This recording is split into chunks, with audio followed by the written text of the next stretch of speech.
नमस्कार दोस्तों, कथा ज्ञान सागर में आपका स्वागत है। आज हम आपको सोमवार की व्रत कथा सुनाने जा रहे हैं।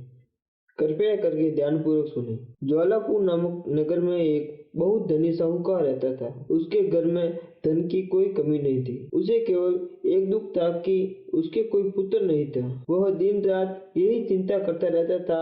वह पुत्र पाने की कामना से प्रत्येक सोमवार को शिव जी का व्रत और पूजन करता था तथा संध्या काल में शिव मंदिर में जाकर भगवान शिव जी के सामने दीपक जलाता था। उसके इस भक्ति भाव को देखकर एक दिन माता पार्वती जी ने भगवान शिव जी से कहा, हे प्रभु, यह साहूकार आपका अनन्य भक्त है और सदैव आपका व्रत और पूजन श्रद्धा पूर्वक करता है। आपको इसकी मनोकामना अवश्य ही पूरी करनी चाहिए। माता पार्वती जी की बात सुनकर भगवान शिव जी ने कहा, हे पार्वती, ये संसार कर्म क्षेत्र है। जिस प्रकार किसान खेत में जैसा बीज बोता है वैसा ही फल काटता है, उसी प्रकार इस संसार में हर व्यक्ति अपने कर्मों के अनुसार ही फल भोगता है। तब माता पार्वती ने अत्यंत आग्रह के साथ कहा, हे प्रभु, यह साहूकार आपका अनन्य भक्त है। यदि इसे कोई दुख है तो वह दुख आपको अवश्य ही दूर करना चाहिए, क्योंकि आप सदैव अपने भक्तों पर दयालु रहकर उनके दुख को दूर करते हैं। यदि आप ऐसा नहीं करेंगे तो मनुष्य आपकी सेवा और व्रत क्यों करेंगे। माता पार्वती का ऐसा आग्रह देखकर भगवान शिव जी ने कहा, हे पार्वती, इस साहूकार के कोई पुत्र नहीं है। यदि चिंता में यह दुखी रहता है, उसके भाग्य में पुत्र न होने पर भी मैं इसे पुत्र की प्राप्ति का वर देता हूँ, परंतु इस पुत्र की आयु केवल 12 वर्ष ही होगी। इसके पश्चात वह मृत्यु को प्राप्त हो जाएगा। इसके लिए इससे अधिक मैं और कुछ भी नहीं कर सकता। यह सारा वार्तालाप साहूकार सुन रहा था। इससे उसे न तो कोई प्रशंसा हुई और न ही दुख हुआ। पहले की तरह ही भगवान शिव जी का व्रत और पूजन करता रहा। कुछ समय बीतने पर साहूकार की स्त्री गर्भवती हुई और 10वें महीने में उसे एक अति सुंदर बलवान पुत्र प्राप्त हुआ। साहूकार के घर में बहुत खुशी मनाई गई। साहूकार ने निर्धनों तथा ब्राह्मणों को अन्न, वस्त्र और धन आदि का दान किया। उसने किसी को पुत्र की आयु का भेद नहीं बताया। जब वो बालक 11 वर्ष का हो गया तो उस बालक की माता ने साहूकार से बालक के विवाह आदि के लिए आग्रह किया, लेकिन साहूकार ने कहा कि मैं इसका विवाह नहीं करूंगा, इसे पढ़ने के लिए काशी जी भेजूंगा। फिर साहूकार ने अपने साले जी अर्थात बालक के मामा को बुलाकर और उसे बहुत सा धन देकर कहा, तुम इस बालक को पढ़ने के लिए काशी जी ले जाओ और रास्ते में जिस स्थान पर भी रुको वहाँ यज्ञ तथा ब्राह्मणों को भोजन कराने के बाद आगे जाना। फिर दोनों मामा भांजे यज्ञ कराते और ब्राह्मणों को भोजन कराते हुए जा रहे थे। रास्ते में प्रतापनगर नामक शहर पड़ा। उस शहर में राजा की पुत्री का विवाह था, इसलिए शहर को अच्छी तरह सजाया गया था। उसी राजा का लड़का जो राजकुमारी से विवाह के लिए बारात लेकर आया था, वह एक आंख से काना था। उसका पिता इस बात से बहुत चिंतित था कि कहीं वर को देखकर कन्या के माता पिता विवाह से इनकार न कर दे। इसलिए साहूकार के अति सुंदर बेटे को देखकर उसने मन में विचार किया कि क्यों न दरवाजे के समय इस लड़के को वर बनाकर ले जाया जाए। ऐसा विचार करके वर के पिता ने उस लड़के और उसके मामा से बात की तो वे दोनों तैयार हो गए। फिर उस लड़के को दूल्हे के कपड़े पहनाकर तथा घोड़ी पर चढ़ाकर दरवाजे पर ले गए और सारा कार्य प्रसन्नता पूर्वक सफल हो गया। फिर वर के पिता ने सोचा कि विवाह कार्य भी इसी लड़के से करा लिया जाए। ऐसा सोचकर उसने लड़के और उसके मामा से कहा, यदि आप फेरों और कन्यादान के काम को भी पूरा करा दे तो आपकी बड़ी कृपा होगी। उन्होंने स्वीकार कर लिया और विवाह कार्य भी अच्छी तरह से संपन्न हो गया।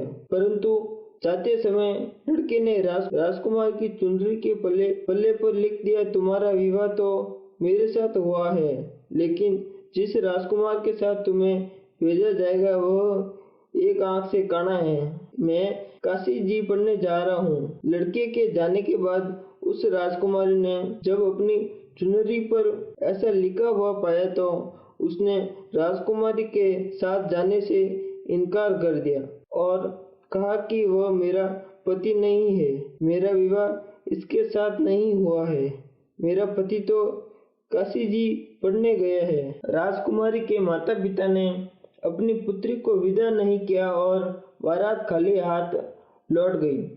उधर साहूकार का लड़का और उसका मामा काशी जी पहुंच गए।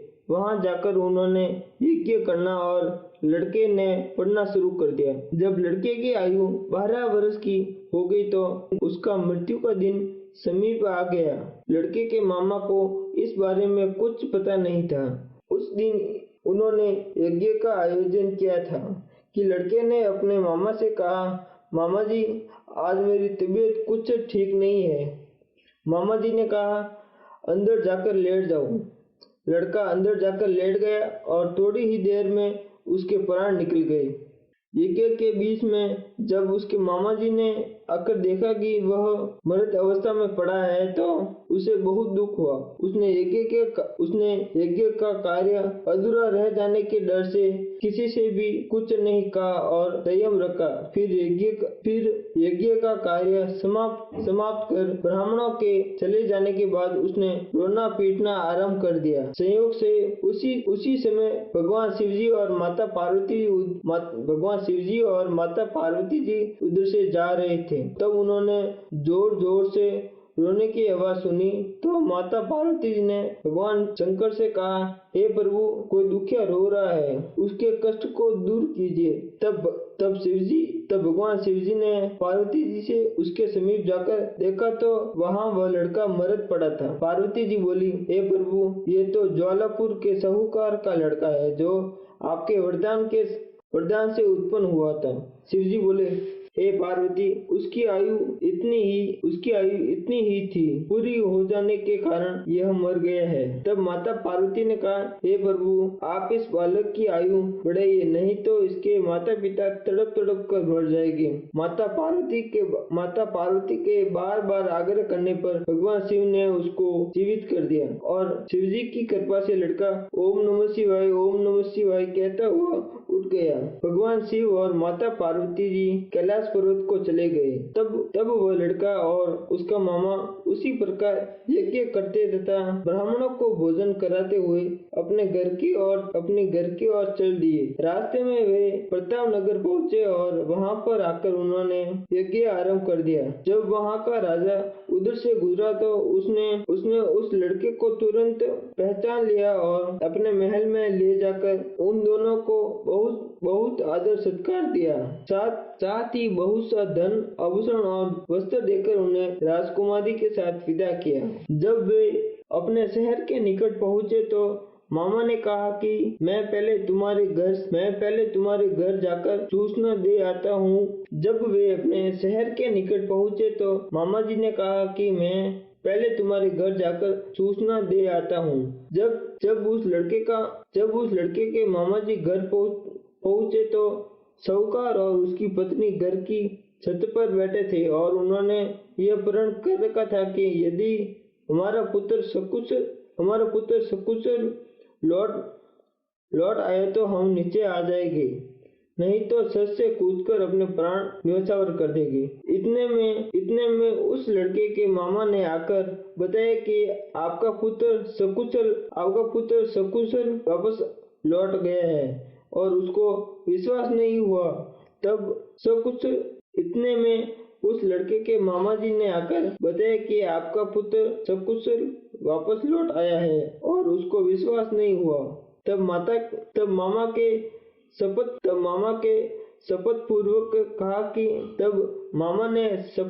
पूर्वक कहा कि आपका पुत्र अपनी स्त्री के साथ आया है। तो सेठ अपनी पत्नी और सगे संबंधियों के साथ नगर द्वार तक गया और आनंद के साथ उसका स्वागत कर उसे अपने घर ले आया। वे बड़ी प्रसन्नता के साथ रहने लगे। इसी प्रकार जो व्यक्ति सोमवार का व्रत करके भगवान शंकर तथा माता पार्वती जी का पूजन करता है अथवा इस कथा को पढ़ता या सुनता है तो उसके सारे दुख दूर होते हैं और उसकी समस्त मनोकामना पूरी होती है।